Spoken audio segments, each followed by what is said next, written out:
Hello everyone, welcome back to my channel SV creators. ఈరోజు మన ఛానల్లో వీడియో వచ్చేసి ఏంటంటే బగారా రైస్ సింపుల్గా ఈజీగా ఎలా చేయాలో చూసేద్దాం. దానికంటే ముందు నా ఛానల్ని కొత్తగా చూసే వాళ్ళు ఎవరైనా ఉంటే ప్లీజ్ వెంటనే సబ్స్క్రైబ్ చేసుకోండి ఫ్రెండ్స్. చూడండి, బగారా రైస్ ఎంత పొడి పొడిగా సాఫ్ట్గా వచ్చిందో. వంట రాని వాళ్ళు కూడా ఈజీగా చేస్తారు. మరి ఈ బగారా రైస్ ఎలా చేయాలో చూసేద్దామా ఫ్రెండ్స్. ఫస్ట్ నేను ఇక్కడ బగారా రైస్ కోసం బాస్మతి రైస్ని అయితే యూజ్ చేస్తున్నాను. నేను ఇక్కడ 4 గ్లాసెస్ల బాస్మతి రైస్ని ఒక హాఫ్ అన్ అవర్ పాటు నానబెట్టుకున్నాను. ఇలా నానబెట్టుకోవడం వల్ల రైస్ అనేది సాఫ్ట్గా అలాగే మంచి పొడి పొడిగా వస్తుంది. నేను రైస్ని ఇక్కడ చూపిస్తున్న గ్లాస్తో అయితే 4 గ్లాసెస్ రైస్ని తీసుకున్నాను. నెక్స్ట్ మనం మసాలా దినుసులను అయితే చూసేద్దాం. ఇక్కడ నేను ఒక 3 లేదా 4 వరకు బిర్యానీ ఆకుల్ని తీసుకున్నాను. అలాగే లవంగాలు, యాలకులు, దాల్చిన చెక్క ఒక మీడియం సైజ్ది పెద్దది తీసుకుని ఇలా చిన్న ముక్కలుగా చేసుకున్నాను. 1 టీ స్పూన్ సాజీరా, చాపత్రి, అలాగే అనస పువ్వు ఒకటి, అలాగే బఠానీలు. ఇవన్నీ వచ్చేసి మనకి మసాలా దినుసులండి. ఇవి వచ్చేసి మనం తీసుకున్న రైస్కి ఘాటు ఎక్కువ కాకుండా తక్కువ కాకుండా కరెక్ట్గా సరిపోతుంది. ఇప్పుడు సన్నగా కట్ చేసిన పచ్చిమిర్చిని ఒక 4 వరకు ఇలా పొడవుగా కట్ చేసి తీసుకుంటున్నాను.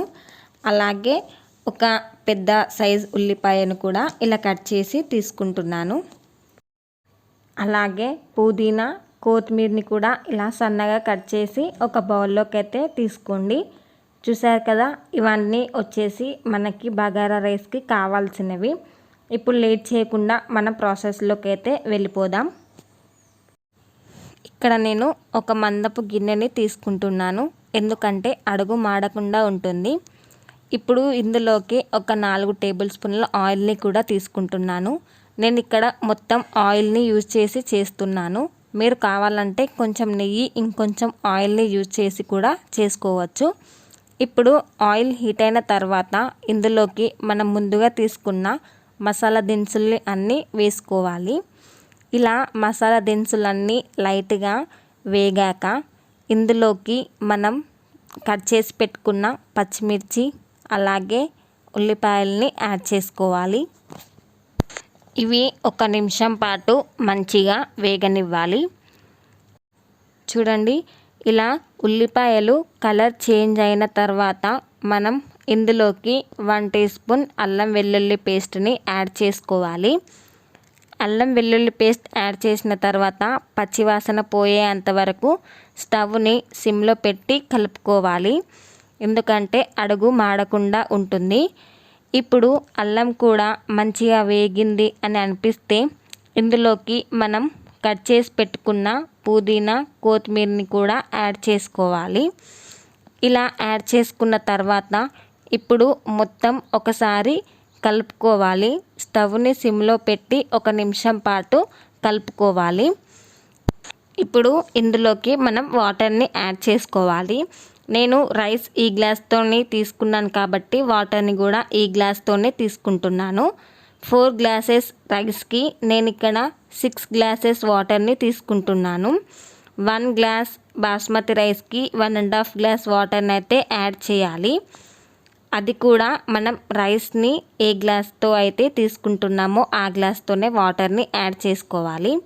ఇలా వాటర్ యాడ్ చేసిన తర్వాత ఇప్పుడు ఇందులోకి రుచికి తగ్గట్టు సాల్ట్ని కూడా యాడ్ చేసి మొత్తం కలిసేలా ఒకసారి కలుపుకోవాలి. వాటర్లో సాల్ట్ యాడ్ చేయడం వల్లనే రైస్కి సాల్ట్ అనేది మంచిగా పడుతుంది. ఒక 5 నిమిషాల పాటు వాటర్ని బాగా మరగనిద్దాం. చూడండి, 5 నిమిషాల తర్వాత మూత తీసి చూస్తే వాటర్ అనేవి ఇలా పొంగుతున్నాయి కదా. ఇలా పొంగుతున్నప్పుడు మనం ముందుగా నానబెట్టి పక్కకు పెట్టుకున్న బాస్మతి రైస్ని అయితే యాడ్ చేసుకోవాలి. రైస్ని మొత్తం ఇలా యాడ్ చేసుకున్న తర్వాత ఒకసారి కలిసేలా కలుపుకోవాలి. రైస్ని బాగా కలపకూడదు, ఎందుకంటే ఆల్రెడీ రైస్ అనేవి నాని ఉన్నాయి కాబట్టి ఇలా లైట్గా ఒకసారి కలిపి హై ఫ్లేమ్లో ఒక 3 లేదా 4 నిమిషాల పాటు ఉడకనివ్వాలి మంచిగా. ఇప్పుడు 5 నిమిషాల తర్వాత మూత తీసి చూస్తే చూడండి, వాటర్ అనేవి అన్నీ ఇంకిపోయాయి, కానీ కింద కొంచెం లైట్గా వాటర్ అనేవి ఉన్నాయి కదా. ఇప్పుడు స్టవ్ని మీడియం ఫ్లేమ్లో లేదా సిమ్లో పెట్టి మరో 4 నిమిషాల పాటు ఉడకనివ్వాలి. ఇక్కడ చూడండి, మరో 4 నిమిషాల తర్వాత మూత తీసి చూస్తే రైస్ అనేది ఎంత పొడి పొడిగా ఎంత సాఫ్ట్గా వచ్చిందో, వాటర్ అనేవి అన్నీ ఇంకిపోయాయి. ఇలా ఉన్నప్పుడు మనం ఇందులోకి ఫుడ్ కలర్ కూడా యాడ్ చేసుకోవచ్చు. ఇది ఆప్షనల్ అండి, మీకు నచ్చితే యాడ్ చేసుకోవచ్చు, లేకపోతే లేదు. నేను ఇక్కడ అయితే యాడ్ చేస్తున్నాను. ఇలా కలర్ యాడ్ చేసిన తర్వాత కలపకుండా మూత పెట్టి వదిలేయండి. ఇప్పుడు మరో 2 నిమిషాల తర్వాత మూత తీసి చూస్తే చూడండి, రైస్ అనేది ఎంత పొడి పొడిగా వచ్చిందో. ఇలా పొడి పొడిగా వస్తేనే బగారా రైస్ చూడడానికి అలాగే తినడానికి కూడా చాలా బాగుంటుంది కదా. ఇప్పుడు ఇలా వేడివేడి అన్నం మనం ప్లేట్లోకి సర్వ్ చేసుకొని ఇందులోకి చికెన్ కర్రీ అయినా లేదా మటన్ కర్రీ అయినా ఏ కర్రీ అయినా వేసుకొని తింటే చాలా టేస్టీగా ఉంటుంది. ఈ ప్రాసెస్ మీకు నచ్చినట్లయితే మీరు కూడా ఒకసారి ట్రై చేసి చూడండి. ఎలా వచ్చిందో కామెంట్ బాక్స్లో కామెంట్ చేయండి. నా ఛానల్ని సబ్స్క్రైబ్ చేసుకోవడం మాత్రం మర్చిపోకండి. మరెన్నో కొత్త వీడియోస్తో మళ్ళీ కలుద్దాం. Thanks for watching. బాయ్.